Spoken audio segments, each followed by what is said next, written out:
Kodaikanal trip முடிஞ்சு என்ன பண்ணுறாங்க, காவேரி, கங்கா, குமரன் எல்லாருமே வந்து ஒன்றா வராங்க.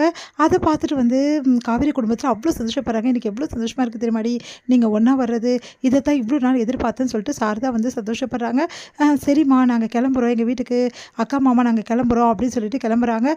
சரி ஓகே, அங்கே கூட போகாமல் நேராக இங்கே வந்திருக்கோம், அங்கே என்ன நடக்குதுன்னு தெரியல அப்படின்னு சொல்லிட்டு விஜயும் காவேரி கிளம்புறாங்க.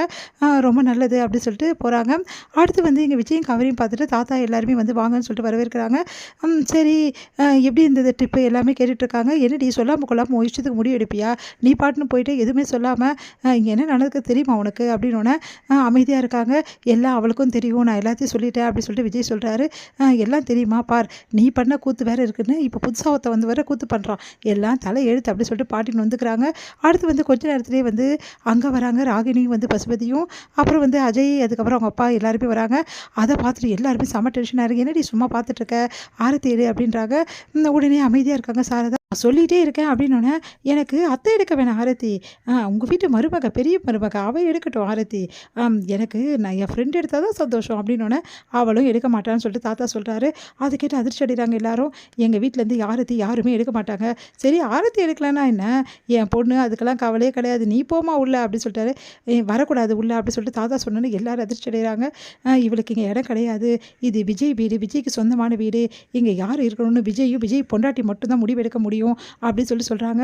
என்ன விஜய், என் பையன் வரக்கூடாதா, ஏன் இப்படிலாம் சொல்கிறாரு அப்பா அப்படின்னு சொல்லிட்டு சாரதா கேட்குறாங்க. உடனே வந்து ஏன் என் பையன் வரக்கூடாதுன்ற, நாங்கள் இருக்க இடத்துக்கு என் பையன் கண்டிப்பாக வருவான், அது எப்படி வரக்கூடாதுன்னு இங்கே பாருப்பா, இது உன்னோட வீடும் கிடையாது, என்னோட வீடும் கிடையாது, இது விஜயோட வீடு, விஜயோட பொண்டாட்டிக்கு ஆகாதவங்கள விஜய் எப்படி வீட்டில் வச்சுருப்பான், அதனால் அவள் எடுக்கிறது தான் முடிவு, புரியுதா. உடனே வந்து என்ன விஜய் இப்படிலாம் சொல்கிறாரு, நீ இதுக்கு அமைதியாக இருக்க அப்படின்னு சொல்லிட்டு அட்வைஸ் கேட்குறாரு.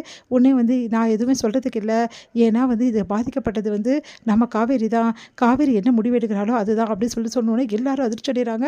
உடனே வந்து அஜய் அவங்க அப்பா வந்து செம்ம டென்ஷன் ஆகிடுறாங்க.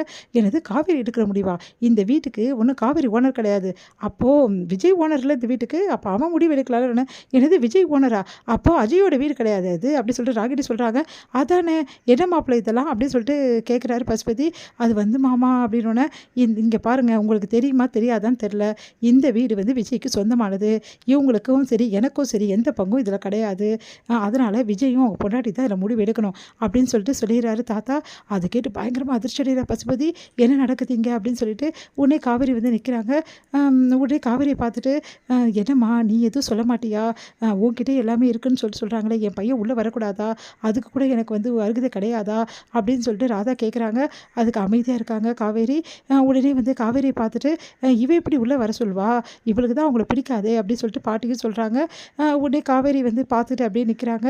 என்ன பசு அமைதியாக இருக்கீங்க, இப்போ பார்த்தீங்களா சாவி எங்கே இருக்குன்னு சொல்லிட்டு, நீங்கள் ஏதோ சொன்னீங்க, ஏதோ கதையெல்லாம் சொன்னீங்களே, சுண்டெலி சூரியனை ஒன்றும் பண்ண முடியாது, சூரியன் தான் உயர்ந்தது, சூரியனை எதுவுமே பண்ண முடியாதுன்னு சொன்னீங்க, இப்போ பார்த்தீங்களா சுண்டெலி நினச்சா என்ன வேணாலும் பண்ண முடியும்னு, இப்போது உங்கள் பொண்ணோட வாழ்க்கை இந்த சுண்டெலி கையில் தான் இருக்குது, என்ன பார்க்குறீங்க, இந்த வீட்டில் வரணுமா வரக்கூடாதான்னு சொல்லிட்டு நான் தான் முடிவு எடுக்கணும், விஜயும் சொல்லிட்டாரு, தாத்தாவும் சொல்லிட்டாரு, அதனால் இப்போ யார் கையில் முடிவு இருக்குது, என் கையில் தான் முடிவு இருக்குது, அப்போது நான் என்ன சொல்லுவேன், நீங்கள் எதிர்பார்க்குறீங்க, நீங்கள் வரணும்னு சொல்வேனா இல்லை வரக்கூடாதுன்னு சொல்வேனா, அன்றைக்கி என்னமோ அவ்வளோ பேச்சு பேசுனீங்க, ஊர்லலாம் வந்து செம்ம அமக்கலம் பண்ணீங்க, செம்ம டான்ஸ் ஆடிங்களே, இப்போ ஆடுங்க டான்ஸு, இப்போ அமக்கலம் பண்ணுங்கள், பண்ண முடியுமா உங்களால் அப்படின்னோடனே அப்படியே செம்ம டென்ஷனாக நிற்கிறாரு பசுபதி.